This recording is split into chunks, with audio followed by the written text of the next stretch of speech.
The theme park business is extremely competitive, especially here in Southern California, where there are so many close together. We are representing Knott's Berry Farm, a theme park known for its characters and thrilling rides, roller coasters that almost defy gravity. The two other theme parks that are in direct competition with Knott's are Disneyland and Six Flags Magic Mountain. As marketing strategists, we'll be using 5 different demographic variables to differentiate the segments that each park fills within the theme park industry.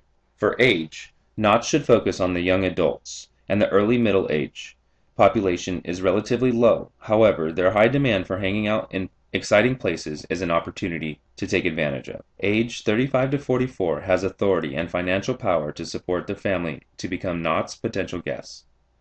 For race, the majority of Knott's guests are white people, as they also have the highest population in U.S. Household income is one extremely important aspect when deciding if Knott's is an affordable activity for the family. The MRI database provided information on census regions for all 3 theme parks that were showing a heavily weighted West segment. The West, with 1.46 million projected product users, was a far first place. This heavily weighted product user region is more than likely due to the physical location of this theme park. There are many people that visit Knott's. The people who visit the park most are the people that are married now. This is important to note because it shows that Knott's is a place that newlyweds or not so newlyweds can enjoy visiting. The young adults, 18 to 24, account for the smallest segment in the U.S. population, but the actual product user is relatively high enough to provide the highest index. The group 35 to 44 with 44% of tendency does not really impress, as they are second largest population in the U.S. As for race, the Asian segment is significantly higher than the others, with 446% more likely to visit Knott's, while the white segment accounts for the majority of Knott's guests, but only has an index of 70. This means they are 30% less likely to actually be Knott's guests. For household income, the group with the highest index is the yearly incomes over $150,000.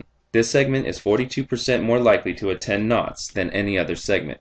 In contrast, the segment with an income of $20,000 and $30,000 are 61% less likely to attend this park, living in the other 3 regions. This West region also has the only positive index from the MRI data. The other 3 census regions, Northeast, South, and Midwest, are 87 to 88% less likely to visit the West Coast Knott's Berry Farm theme park than individuals residing in the West Census region.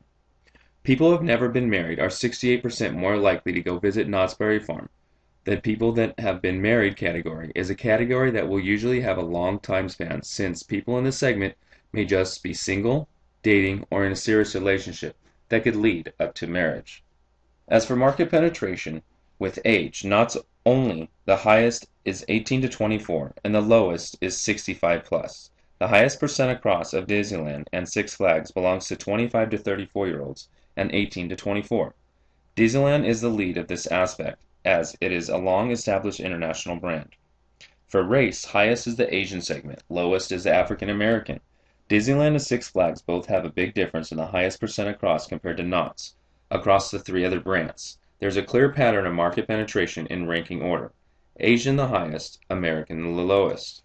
The market penetration for Knott's and Disneyland is the greatest within those that have household income of $150,000 or more. Six Flags has the highest between $40,000 and $50,000. This is because of the different age groups that attend each park. Knott's and Disneyland guests have families and children that attend with them, while Six Flags is geared towards students or young adults who have no kids of their own. These people have a much lower income, which is why their market penetration would be higher in that lower household income segment. Market penetration for census region is vital to market research because this data allows the understanding of where a particular brand, such as Knott, stands in terms of users for that region across all possible users. Knott's market penetration was the highest, with the rest region in 2.8% penetration. The remaining regions have a minimal 0.1% of market penetration. This minute percentage would have little to no effect for a marketing campaign.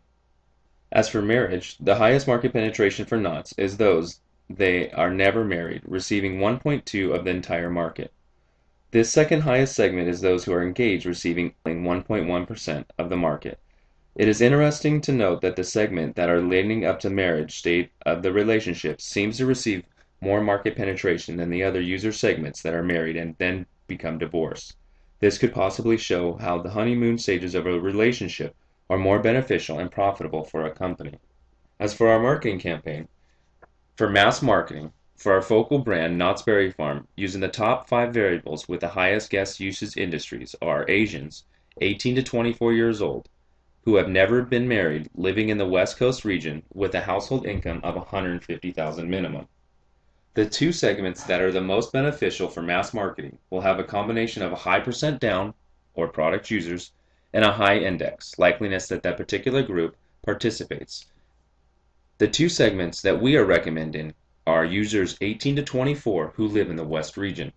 These two variables allow mass marketing techniques to reach 90.5% of Western guests that are 295% more likely to attend Knott's than the general population. These two variables are also very likely to be used with a Six Flags mass marketing campaign as well, with Disneyland also using the West region, but dropping 18 to 24-year-olds and using 35 to 44-year-olds in replace. For mass marketing, the 3 different media channels are internet, television, and prints. These top 15 shown have the highest media coverage for each segment, along with a relatively high likelihood to receive each segment.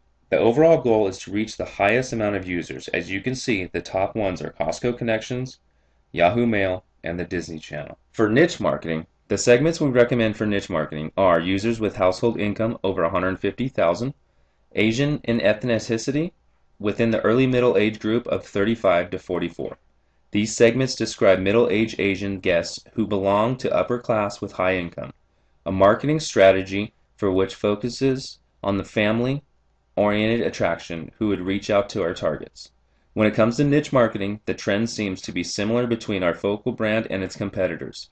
All competitors for Asian, a segment, Disneyland targets Asian young adults who have household income over $150,000. Six Flags targets Asians, early middle-aged guests with household income of $40,000 to $50,000. The media channels used for niche marketing will be television, print, and internet. These vehicles will have a high percent of reaching our viewers and have a small share of actual users themselves. We choose G4, Entertainment Weekly, and Orbitz.com. All of these channels are geared towards a lifestyle user with high income. Thank you very much for your time.